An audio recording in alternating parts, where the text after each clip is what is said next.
સમાચાર જામનગરથી મળી રહ્યા છે કે જ્યાં મનપાની સામાન્ય સભા શરૂ થાય એ પહેલા જ વિરોધ કરવામાં આવ્યો। મહિલા કોર્પોરેટર રચના નંદાણીયાએ અનોખી રીતે વિરોધ કર્યો। રાવણના વેશમાં હાજરી આપી મનપાની કામગીરીને વખોડી। કોંગ્રેસના શહેર પ્રમુખે પણ મનપાની કામગીરી પર કર્યા પ્રહાર।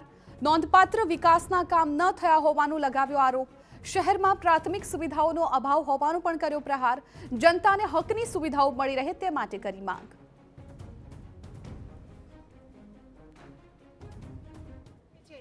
आज रावणનું સ્વરૂપ અમથેમથું કોઈ ધારણ ન કરે। શું કામ ભાઈ ધારણ કરે? પણ પબ્લિક ટેક્સ ભરે છે, વેરો ભરે છે। આ લોકોને કોઈ પણ જાતની ગરીબ માણસોની દયા નથી આવતી અને પ્રાથમિક સુવિધાને કારણે વંચિત છે। એટલા માટે આ રાવણના 10 માથા છે ને એ પબ્લિકની સમસ્યા છે। એટલે આ કોર્પોરેશનમાં છે ને રાવણ રાજ હાલે છે। હવે બસ અમે રાહ જોઈ છે કે કોક રામ અને કૃષ્ણ આવી અને આ કોર્પોરેશનના અધિકારીઓનો નાશ કરે અને પબ્લિકને પ્રાથમિક સુવિધા મળે અને પબ્લિકને એના હકનો વિજય થાય।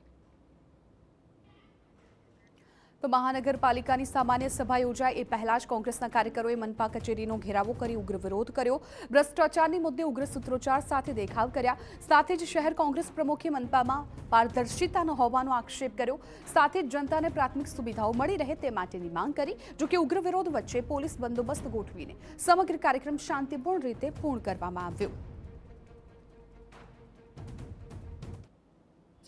જામનગરના જનતાની જે વેટ રૂપે પૈસા આવે છે એમાં જે ટેક્સ ભરે છે એમાંથી રોડ બને છે, ભૂગર્ભ ગટરો બને છે, સફાઈના કામ હોય, કચરાના કામ હોય,